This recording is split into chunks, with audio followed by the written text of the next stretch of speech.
আমার সেই গল্পটা এখনো শেষ হয়নি।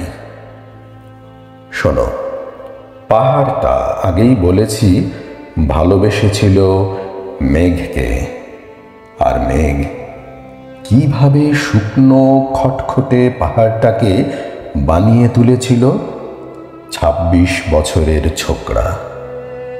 সে তো আগেই শুনেছ। সেদিন ছিল পাহাড়টার জন্মদিন। পাহাড় মেঘকে বললে, আজ তুমি লাল শাড়ি পরে আসবে।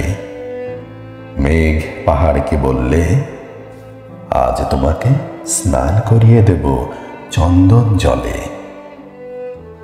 ভালোবাসলে নারীরা হয়ে যায় নরম নদী, পুরুষেরা জ্বলন্ত কাঠ।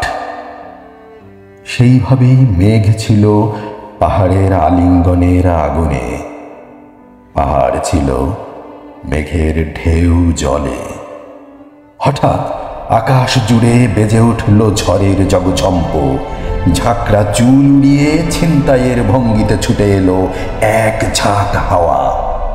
মেঘের আঁচলে টান মেরে বললে, ওঠ ছুরি, তোর বিয়ে। এখনো শেষ হয়নি গল্পটা।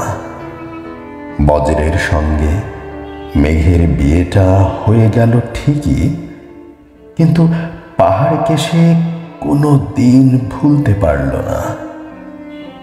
বিশ্বাস না হয় তো চিরে দেখতে পারো। পাহাড়টার হাড় পাঁজর ভিতরে থই থই করছে শত ঝর্ণার জল।